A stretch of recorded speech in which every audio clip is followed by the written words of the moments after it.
Salve, salve meus amigos, alvinegros de Passo Fundo.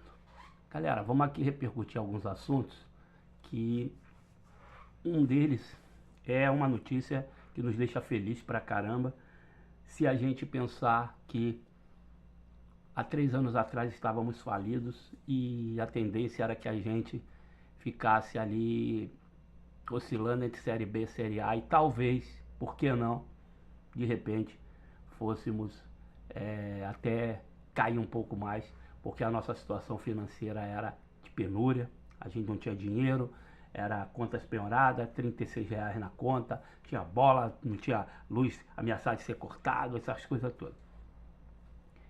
Então ontem a empresa Sport Value, que é quem faz, Value, né? Sport Value, ela quem faz esse trabalho aí de pesquisar a questão financeira dos clubes aí, e o Botafogo foi o clube que teve o seu maior valor de mercado aumentado, ou seja, o Botafogo foi o clube que mais cresceu em relação a valor de mercado, né? O Botafogo alcançou 210% do seu valor de mercado, ocupando a 9ª colocação entre os clubes brasileiros. Claro que esse trabalho foi feito em 2023, 2024. É evidente que o Botafogo, agora em 2025, vai galgar outros postos, vai subir um pouquinho, talvez chegando à 5ª posição ali entre os 5 clubes mais valorizados do futebol brasileiro. O Botafogo faturou de 2023 para 2004, o Botafogo teve um crescimento, né, de 1,85 bilhão. Para quem estava falido, olha. Então, gente, isso é importante para a gente ver o seguinte: tem muito torcedor do Botafogo que ainda não entendeu que o Botafogo mudou. O Botafogo está em outro patamar. O Botafogo hoje é um clube respeitado no mundo inteiro. Sempre foi, mais de 30 anos, passou uns 30 e poucos anos aí que a gente passou esquecido, abandonado, espolharam o Botafogo, e hoje o Botafogo volta ao lugar de onde ele nunca deveria ter saído. Então, isso é bom para que torcedores, antes de fazer críticas só por crítica, porque crítica construtiva é importante, muito importante, a gente tem que fazer.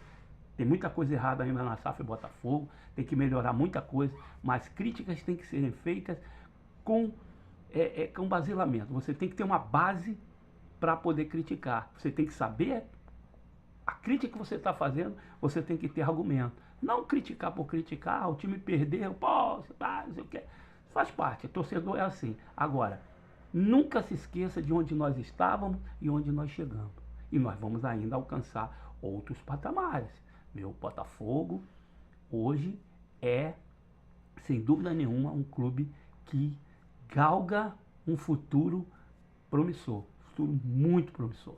Então, galera, só para não esquecer, nunca se esqueça de onde nós viemos e aonde nós estamos. Na hora das críticas, pense bem antes de fazer críticas por crítica, certo? Então, só para lembrar isso aí, hoje nós estamos na 9ª colocação entre os clubes mais ricos do Brasil. E com certeza que agora, como esse estudo foi feito em 2023 para 2024, agora em 2025 nós vamos galgar, porque nós vamos com certeza ultrapassar o Fluminense, o Atlético Paranaense e outros clubes que estão na nossa frente ali. Por quê? Porque esses clubes não ganharam nada, o Atlético Paranaense foi rebaixado. Então vai vir as premiações de 2000 que nós ganhamos no final de 2024, e 2025 nós vamos alcançar outro patamar, podendo chegar na 5ª colocação entre os clubes mais ricos do Brasil.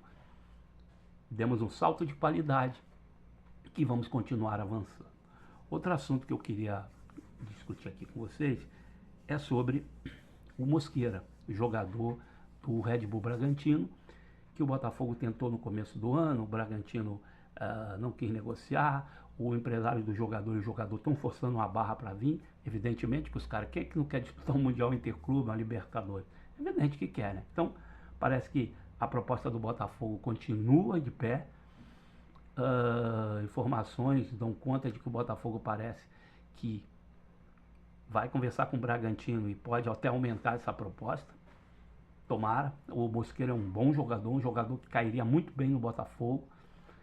Ia fazer com que o nosso grupo se fortalecesse ainda mais. Deixa aí nos comentários o que vocês acham do Mosqueira. Que vocês gostam, não gostam? Deixa aí nos comentários.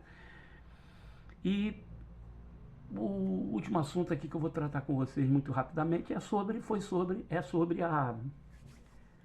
a semifinal do Campeonato Paulista, que aconteceu ontem de Palmeiras e São Paulo, e que o Palmeiras, que não precisa disso, o Palmeiras tem um grande time, essa é a realidade, o Palmeiras não precisava disso, e o seu Flávio Rodrigues, árbitro da partida, que diga-se de passagem, faz lambança toda hora, marcou um pênalti ridículo a favor do Palmeiras, e o Palmeiras se classificou para a final com 1-0, com um gol, com esse pênalti ridículo. E aí eu pergunto para vocês, tinha VAR, se o árbitro errou e ele estava em cima do lance, ele viu que não foi pênalti, o Vitor Roque se jogou, claramente se jogou, ele marcou o pênalti, não foi no VAR. Aí eu te pergunto, se o VAR chamou e ele não foi, ou se o VAR não chamou. Isso é um contexto que tem que ser analisado pela Federação Paulista, que eu acho que não vai analisar, porque o que dizem lá em São Paulo é que a Federação Paulista conseguiu aquilo que ela queria, que era a final Palmeiras e Corinthians. Então, eu digo para vocês o seguinte, a gente não pode dizer que os árbitros são desonestos, porque a gente não tem prova disso. A gente sabe que são todos muito ruins e despreparados. Então, acho que ou os clubes brasileiros se unem e começam a ir para cima desses caras. E como é que você faz? Trazendo o árbitro de fora. Se une, ó, nós vamos bancar, traz árbitro de fora. Traz árbitro de fora, pronto. Acaba com essa palhaçada. Aí ou eles vão melhorar, ou eles vão ficar apitando só estadual. E talvez até nos estaduais os clubes se unam e tragam árbitro de fora. Não tem mais como continuar desse jeito. Essa é a grande realidade. Os árbitros são muito ruins, tá? Todo mundo é profissional no espetáculo e o árbitro é amador. Tudo bem que eles ganham um bom salário. Eles não ganham mal, não. Um árbitro aí, FIFA e tal, no final do mês ele ganha 70 mil reais, meu irmão. É um baita de um salário. Não venha me dizer que é pouco, porque não é. Então, mas eles são muito ruins. Então, ou eles melhoram, ou se traz árbitro de fora, escanteia esses malandros aí. Porque não vai acontecer outra coisa. Você viu a CPI do futebol, que não deu em porcaria nenhuma, porque os caras que estavam lá não tinham interesse em resolver nada. O único cara que estava trabalhando sério era o tal do Carlos Portinho do Rio de Janeiro. O resto estava ali apenas para aparecer e para ganhar like nas redes sociais. É só isso que eles queriam. Então isso aí não vai dar em nada, a gente sabe que não vai dar em nada, vai continuar desse jeito. Esse Flávio Rodrigues vai continuar apitando os jogos de todos os clubes e fazendo cagada, porque é bem a cara dele. E o futebol brasileiro vai nessa leva aí. Agora me lembrei, estava aqui falando isso, me lembrei. A Leila Pereira, que eu critico pra caramba, mas dessa vez tem que bater palma para ela, diante do caso de racismo lá contra o jogador do Palmeiras pelo campeonato sub-20, campeonato sul-americano, eu acho que é. Ela ontem deu uma entrevista se eu não me engano, na ESPN, e eu concordo com ela. Ela disse que a Conmebol não faz nada contra o racismo, e não faz mesmo. Então, meu amigo, que os clubes brasileiros se desfiliem da Conmebol, isso pode ser feito, e se filiem a CONCACAF. Pô, seria interessante, eu acho que ela tem razão, seria interessante. Sabe por quê? Os clubes brasileiros, 70% de tudo que a Conmebol ganha, são os times brasileiros que dão para eles. Os times argentinos estão falidos, os uruguaios estão falidos, os paraguaios estão falidos, os colombianos estão falidos. Está todo mundo falido na América do Sul. Só os clubes brasileiros continuam subindo. Então os clubes brasileiros dão 75% de tudo que ganha a Conmebol. Então, meu amigo, bota uma Conmebol na parede. Ou vocês mudam, ou nós vamos para a CONCACAF. Ia ser legal, já. Tudo bem que a distância é maior. Imagina, nós temos que jogar lá no México. Mas aí fazia uma tabela legal, onde você pudesse ficar 2 dias, uma semana no México. Aí você jogaria 2 partidas já, depois voltava, depois passava aí mais um mês, aí você ia jogar lá de novo. Ia ser maneiro, cara. Ia ser maneiro. Ia ser maneiro. Os clubes mexicanos hoje têm mais dinheiro e são mais fortes do que os clubes aqui da América do Sul, tirando os brasileiros. Então, eu acho que a proposta da Leila não é ruim, não. A proposta da Leila é interessante. Entendeu? Claro, a gente sabe da dificuldade de tudo isso acontecer, porque existem vários interesses, né? A Conmebol, a CBF e todas essas confederações e federações são políticas. E elas têm seus interesses e os clubes também têm seus interesses.